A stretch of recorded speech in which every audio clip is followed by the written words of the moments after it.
आइए श्री राम कथा की ओर चलें। अवधपुरी में आनंद ही आनंद छाया हुआ है।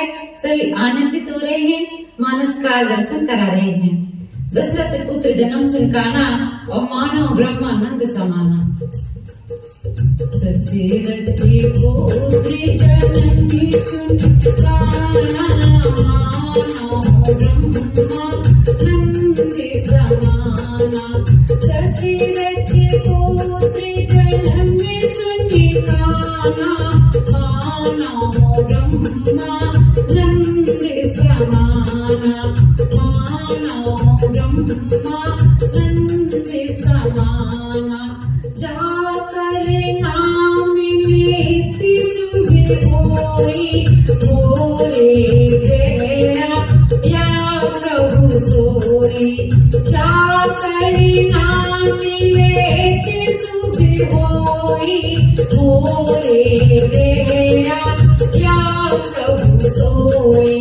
बोले गया या प्रभु सोई। बोले गया या प्रभु सोई।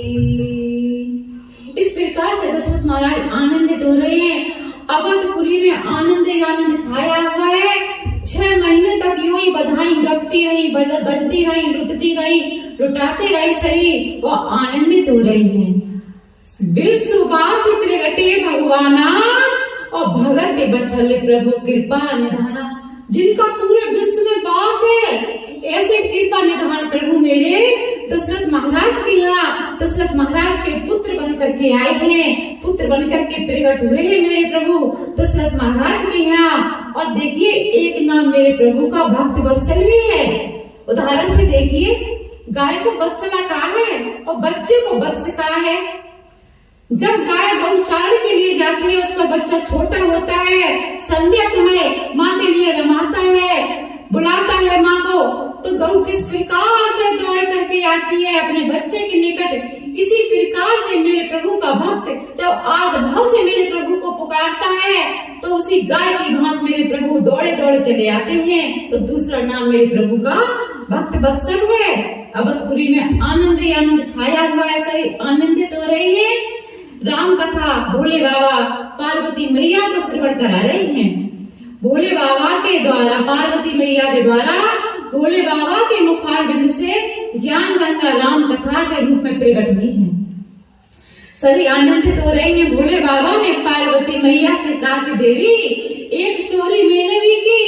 पार्वती मैया आश्चर्यचकित रह गई कि स्वामी आप भी चोरी कर लेती हो। भोले बाबा ने कहा हाँ देवी एक चोरी मैंने की। तो पार्वती मैया ने पूछा कि स्वामी आपने कौन सी चोरी की? तो भोले बाबा ने कहा है और मैं कहूँ निज चोरी और सुन गिरिजा अति तृण मत तोरी। और कहे काग घुसुंड संगे हम दो और मनुज रूप जानो नहीं को, मनुज रूप जानो नहीं को। कि देवी जब मैंने सुना कि मेरे प्रभु का प्राकट हो गया अवधपुरी में, तो मैं जोगी का वेश रख करके चल दिया प्रभु के दर्शनार्थी। जब काग घुसुंड जी ने हमको देखा, तो काग घुसुंड जी ब्राह्मण का वेश रख करके अवधपुरी में पहुंच गए। काग घुसुंड जी ने हमको पहचान लिया और हमने काग घुसुंड जी को पहचान लिया। एक दूसरे को हम पहचान गए।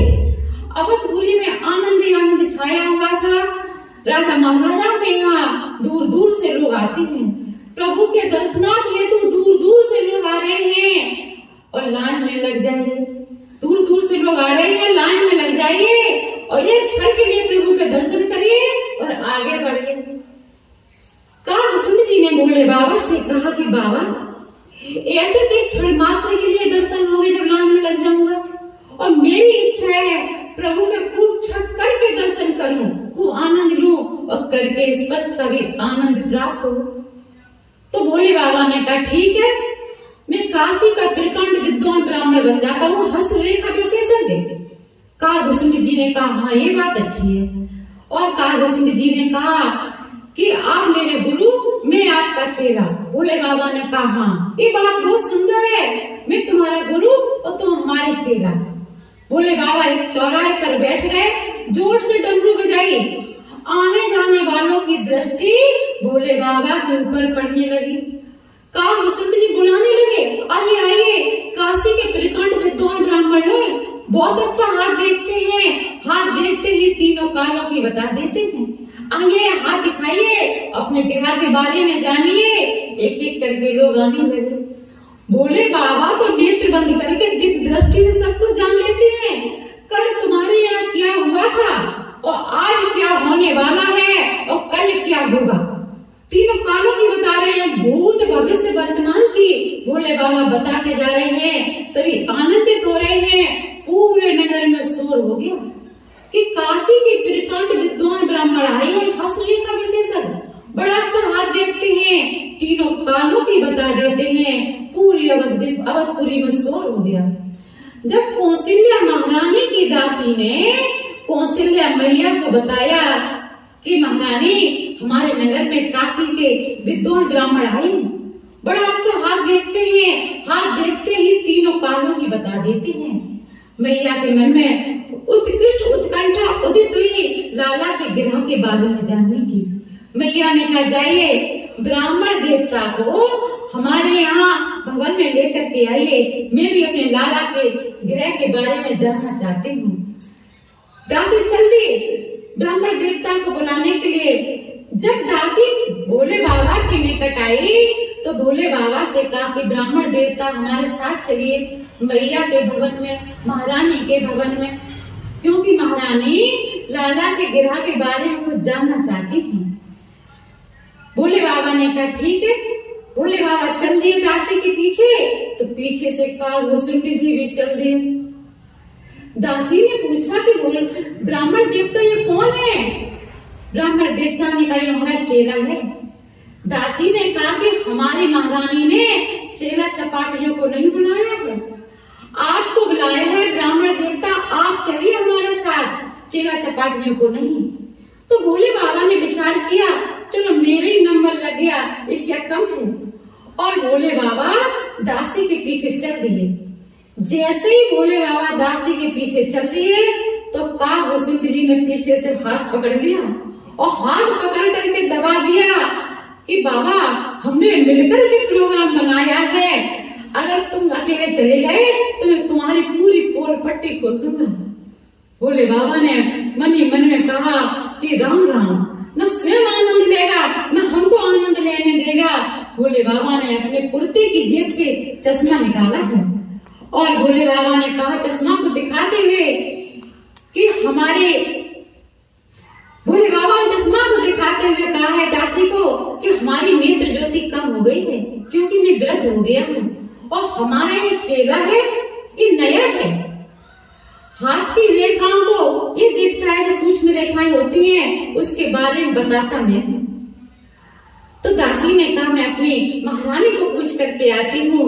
दासी चल दी, दौड़ी दौड़ी कौशल्या महारानी के भवन में पहुंची दासी और महारानी से जाकर के कहा कि महारानी ब्राह्मण देवता के साथ ब्राह्मण देवता का चेला ही आ रहा है। तो महारानी ने कहा इसमें पूछने वाली क्या बात है, जाइए चेला को भी साथ ले आइए। दासी चल दी झूमती हुई और दौड़ी दौड़ी आई ब्राह्मण देवता के निकट और ब्राह्मण देवता से कहा कि चलिए हमारे साथ, अपने चेला को भी ले चलिए। चल दिए भोले बाबा पीछे पीछे, काग वसुंठ जी जा रहे हैं। जैसे ही कौशल्या महारानी के भवन में पहुंचे हैं, महारानी ने चारों कुमारों को बाबा के चरणों में लिटा दिया कि ब्राह्मण देवता हमारे बालकों को आशीर्वाद दीजिए। तो देखिए भोले बाबा यहाँ पर अपना हाथ खींच रहे हैं। कौशल्या मैया भोले बाबा का हाथ पकड़ करके कह रही हैं कि ब्राह्मण देवता सिर पे हाथ रख करके आशीर्वाद दीजिए, लेकिन भोले बाबा हाथ खींच रहे हैं। तो प्रभु ने नेत्रों में इशारा किया, बाबा दे दीजिए आशीर्वाद। आप हमको अपना इष्ट मानते हो, मैं आपको अपना इष्ट मानता हूँ, आप मेरे रामेश्वरम। बाबा ने हाथ रख करके लाला को आशीर्वाद दिया है और लाला के ग्रह के बारे में बताने लगी।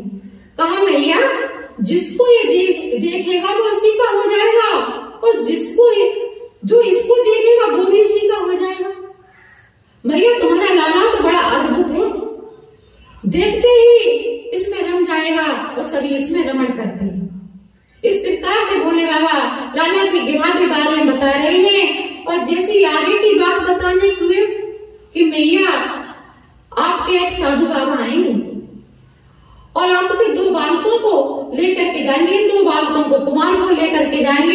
मैया ने कहा बाबा आगे की बात करिए, या साधु संतों की बात न करिए। ब्राह्मण देवता ने कहा कि मैया मेरी पूरी बात तो सुन लीजिए। और बाबा ने जैसे आगे की बात बताई कि मैया विवाह उपरांत इतना काही था। प्रभु ने कहा आगे की बात बाबा न बताइए, आगे की बात बताओगे जो मेरे प्राकट्य पर तीनों माताएं आनंदित हो रही हैं, इनके आनंद का मजा किरकिरा हो जाएगा। ये हमको वात्सल्य देने का आनंद ले रही हैं और मैं वात्सल्य से लेने का आनंद ले रहा हूँ, तो आनंद लेने दीजिए, लेते रहिए आनंद। बाबा आगे की बात न बताइए। अब मैं आगे की राम कथा आपको कल से बढ़कर आऊंगी। तब तक के लिए जय श्री राम, जय श्री राम, जय श्री राम।